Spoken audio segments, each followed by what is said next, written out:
Buenas tardes. Estamos acá con Oscar, ex veterano de la Guerra de Malvinas. Mi nombre es Oscar Dabove, soy nacido y criado en la ciudad de Lincoln. En el momento de la guerra de Malvinas me encontraba haciendo el servicio militar obligatorio.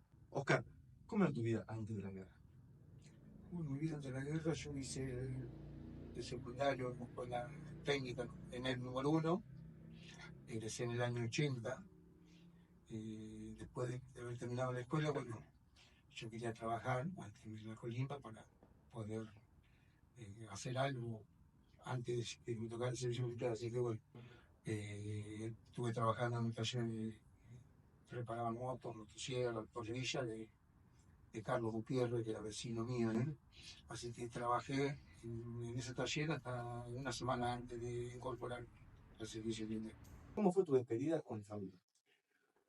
Bueno, fue dura porque yo si bien me crié, o sea, pobre, vengo de una familia humilde, pero éramos muy unidos, éramos muy familiares, siempre apegados a mi viejo, así que bueno, más que nada para mi viejo fue muy difícil, ¿no es cierto?, acompañarme hasta el cuartel de Junín, hasta la entrada, y bueno, ahí nos despedimos y ver que yo ya, como quien dice, pertenecía a la fuerza militar, ¿no?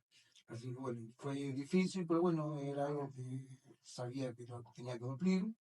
Y yo siempre escuchaba a mi viejo que me contaba la experiencia que me había hecho en la Colima, que le había tocado en el sur, que estuvo en San Martín de los Andes. Y bueno, yo también la quería hacer para tener mi historia. ¿Qué fue lo primero que pensaste cuando supiste que ibas a Malvinas? Bueno, en realidad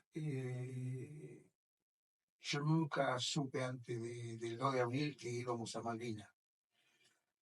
Salíamos a navegar en el mes de marzo. Suponíamos que era un conflicto más que nada en el sur, porque ya había habido problemas con Chile, pero resulta que el 2 de abril en el barco siempre se tocaba Diana a las 6 de la mañana. Diana era para levantarse. Y ese día, el 2 de abril, tocó a las 5:30 de la mañana.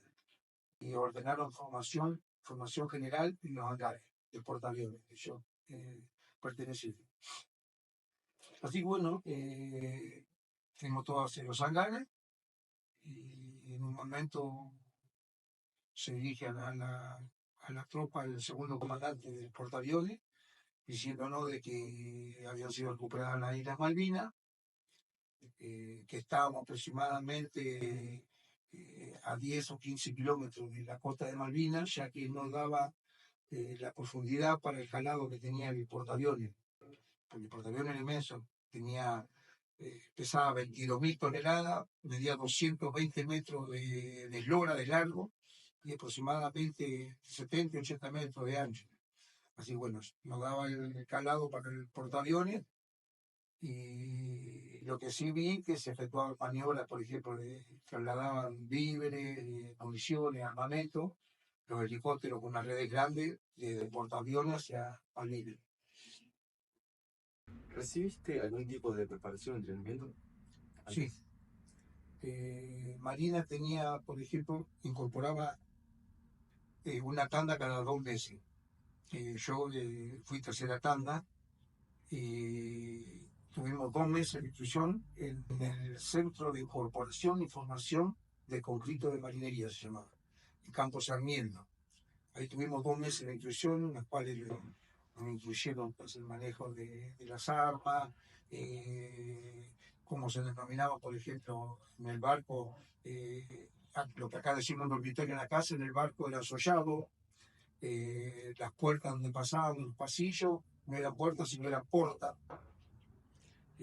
las bajadas de un piso a otro se denominaban tambucho, porque era una especie de un agujero, digamos, con una tapa que en caso de ser atacado el barco se ponía hermético para que no se inunde, para mantener la flotabilidad. Así bueno, toda esa instrucción nos dieron, nos armaron una balsa en el comedor de tropas, me acuerdo, y nos enseñaron todo lo que tenía arriba la balsa para supervivencia, cómo debíamos hacer en caso de abandonar un barco, cómo nos teníamos que tirar arriba la balsa, Y luego cuando fui de pase ya al portaaviones, me tomaron, porque yo iba a la sala de máquinas, como era egresado de escuela técnica, me tomaron un examen para poder pasar al portaaviones. Me acuerdo que fue de física y química. Me acuerdo como si fuera hoy, fue la transformación del estado del cuerpo y combinación de polea y aparejo. Bueno, aprobé ese examen, me incorporaron al barco, ya incorporaron al barco, me llevaron a pileta cubierta, el que sabía nadar, bueno, iba un día o dos y iba más, y el que no sabía nadar le enseñaban a nadar. Luego tuve que hacer un curso de aproximadamente 20 días con el oficial que era el jefe mío, sobre lo que era la parte de calefacción del barco, que era todo vapor. Así que bueno, todo lo que era el manejo de las llaves de paso, de los radiadores de vapor.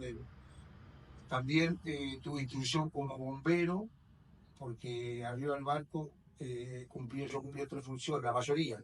Por ejemplo, estando en puerto, me dedicaba a todo lo que era la parte de calefacción del barco. Navegando, cubría guardia en la sala de máquinas, lo que era el destilador de agua. Y en eso me instruyeron en los talleres generales de la Armada. Teníamos que hacer un análisis al agua con un producto que depende del color que se pusiera el agua, estaba apta o no para pasarla para los tanques y las calderas. Y en caso de ataque hacia el barco, de entrar en combate directo, era operador de lucha contra incendio número uno en la cubierta de vuelo. O sea, iba al frente de la manguera como bombero. ¿Qué sabías sobre Malvinas antes de ir? Bueno, la verdad que yo sabía que estaba en manos de los ingleses, que la habían usurpado, pero no más que eso. No sabía más que eso. Sí me enteré después de que la tomamos Malvinas, el oficial me contó la historia de que así, no sé, 150 años ya de que estaba en manos de los ingleses. ¿Tuviste que ir a Malvinas o quisiste ir a Malvinas? No, yo en realidad, o sea, yo cuento mi experiencia, ¿no? A mí nunca me dijeron vamos a Malvinas, tenemos que ir a Malvinas. Nos dijeron tenemos que salir a navegar. Lo que nos llamó la atención que nos vacunaron a todos otra vez antes de salir a navegar. Veíamos que embarcaban muchos víveres, cajones de municiones, armamento, llenaron todos los tanques del barco de combustible para los aviones, de agua, de petróleo. Así que, o sea, nos dimos cuenta que no era una navegación común como veníamos haciendo anteriormente. Así que, bueno, después me desperté ya con noticias que estábamos en Malvinas el 2 de abril. ¿Tu llegada a las islas? A las islas. Sí. Bueno, ya te digo, llegamos navegando con portaaviones. Portaaviones era el buque insignia de la Armada Argentina en ese momento. Y era donde iba embarcado el jefe de operaciones naval, y ahí se dirigía todo lo que era naval y aeronaval, porque el portaaviones llevaba 36 aviones de combate, llevaba aviones de reconocimiento submarino, llevaba helicópteros. Así que bueno, llegamos donde pudimos porque no daba el calado para armar el barco. Fue una sorpresa, en realidad, decir, bueno, recuperamos Malvinas, y nos dijeron que se había usado el pabellón nacional. Sí, bueno, hubo que lamentar la pérdida del capitán Giachino y un cabo que no recuerdo el nombre, pero bueno, fue una sorpresa para bien en su momento, sin saber lo que se iba a venir después. ¿Qué recordás de ese primer impacto? ¿Qué recuerdo del primer impacto? Apenas llegaste. No, yo quería conocer las islas, pero bueno, subí a cubierta vuelo, medio camuflado, con un balde, un trapicio, allá de francesa que lo usaba yo para asegurar los calefactores, todo eso, para simular, porque quería ver las islas. Pero bueno, me encontré con un suboficial que me preguntaba dónde iba, y bueno, le tuve que decir la verdad. Y me dijo, si quieres suba, pero no se ve la isla acá, se veía todo como una cerrazón, así, o sea, no la pudimos ver. Incertidumbre durante los días de combate. Bueno, al principio, no sé si no tenía miedo o no me daba cuenta de la situación en que estaba, o como que estábamos, va, todos. Es como que me ponía tranquilo los días, cubría mi guarda en la sala de máquina. Yo estaba en la sala de máquina, estaba debajo de la línea de flotación, porque de ahí salían directamente la línea D que tiraban a la hélice del barco, así que estábamos muy por debajo de la línea de flotación del barco, así que en caso de que le dieran un torpedo a eso, lo primero que se inundaba era eso. Sí se nos complicó después del 2 de mayo cuando hundieron el ala general Belgrano, porque hasta el día anterior había ido navegando junto con nosotros. Bueno, eso sí, ahí ya empezamos realmente a tomar conciencia de dónde estaban. Se empezó a correr el rumor de que nos estaban buscando los submarinos ingleses. Así que bueno, ahí ya se empezó a complicar. Más que nada a la hora de acostarte a dormir, de pensar, decir, bueno, me acostaba a dormir con el salvavidas puesto, vestido, con los bolsillos con los cordones desatados, listo para ponérmelo en caso de tener que abandonar el barco o ir a cubrir el puesto de combate. ¿Cuándo tomaste conciencia de que estabas defendiendo a la patria en una guerra real? Mira, en mi caso, nunca. Me lo dijo después un amigo mío cuando volví ya de baja y todo, estaba acá en Lincoln, y me dijo, dice, uy, si tenés realmente conciencia de dónde estuviste, de lo que hiciste. Digo, no, para mí es como que fue parte del servicio militar. Bueno, después con el tiempo sí, empecé a tomar conciencia de que realmente habíamos estado en algo grosso, inclusive el día de hoy sigue siendo así, a través inclusive de los reclamos y todo, pero yo te digo, en el momento es como que no tomé dimensión del lugar donde había estado, de lo que había hecho. Tienes que definir a Malvinas en 3 sensaciones. ¿Cuál sería? Y Malvinas es una sensación rara, ¿no es cierto?, hoy por hoy. Eh, el dolor hacia los que quedaron allá en el continente de Malvinas, también algo de frustración por no poder sostener la bandera argentina flameando en Malvinas. Y quizás si pudiera, antes de partir, me gustaría conocer el suelo de Malvinas, saber por dónde anduvieron mis compañeros que quedaron allá y también los que volvieron. ¿Qué sentiste al volver a tu casa? Bueno, volver a mi casa sentí una sensación rara, ya que extrañaba los horarios del barco, las costumbres, los ruidos, los olores. Yo, por ejemplo, llegué a mi casa la primera noche, me acostaba a dormir temprano y me despertaba a las 6 de la mañana, como hacía en el barco. Es como que ya era una costumbre. El barco ya era mi casa. Extrañé mucho mi casa cuando me tocó irme a la colimba y después me pasó al revés. Extrañaba mucho el barco. Es el día de hoy que yo siempre digo, si a mí me ponen a darse en Puerto Belgrano, donde estaba el portaaviones amarrado, y yo subo y voy directamente al sollado donde estaba yo, la sala de máquina, a los hangares, cuando me digan, porque lo tengo en la mente grabado. Tenía 515 compartimentos el barco y yo los conocía todos, porque con el tema de que la patrulla control averías, me corría todo. ¿Cómo fueron los primeros días post Malvinas? Los primeros días con Malvinas fueron raros, ya te digo, por el tema que me costó adaptarme otra vez a la vida civil,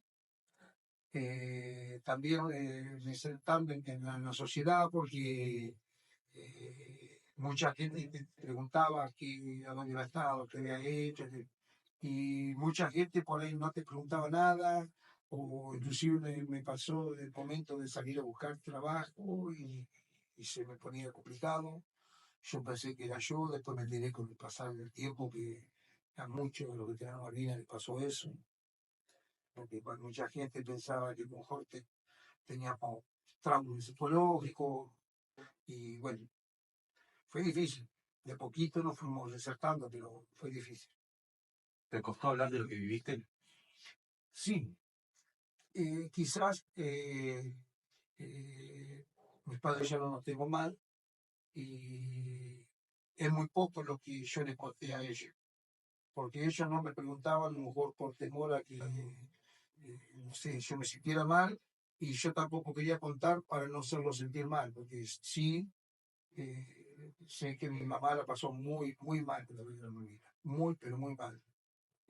Prácticamente vivía dopada, porque no podía dormir, porque no pudo seguir trabajando. Entonces, por eso medio como que me retraje y dije, bueno, no hablo del tema Malvinas, si no me lo preguntan, no lo hablo.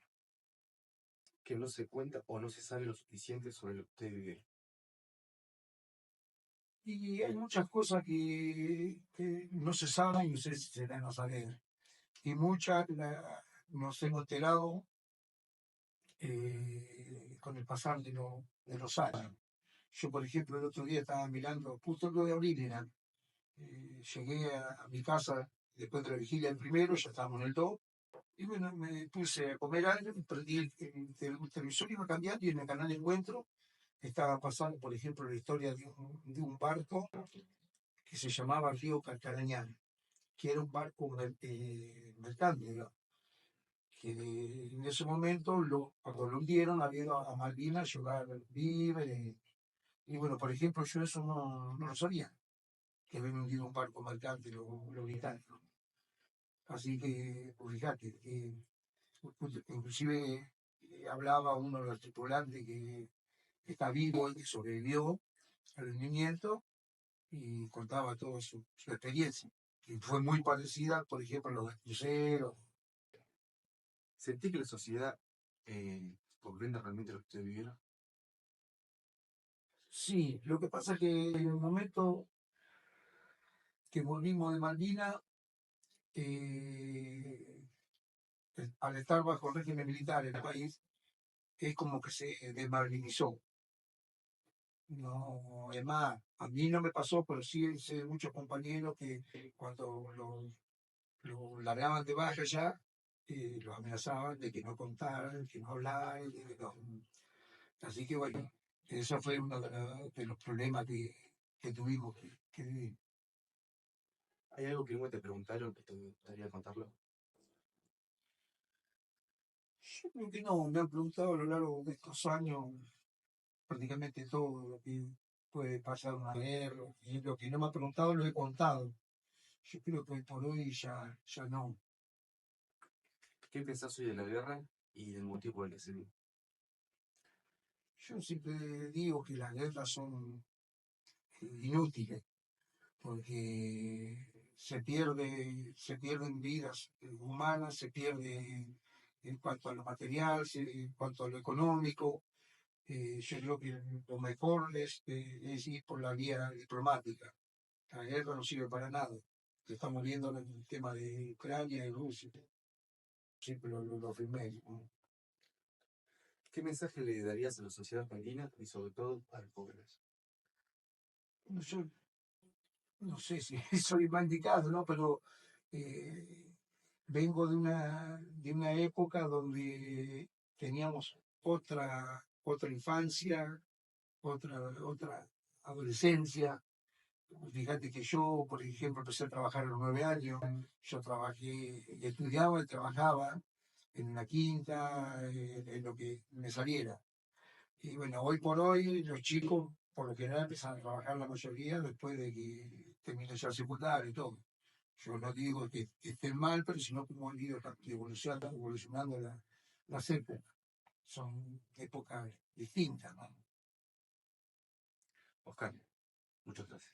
No, gracias a ustedes por buscarme y permitirme contar mi historia.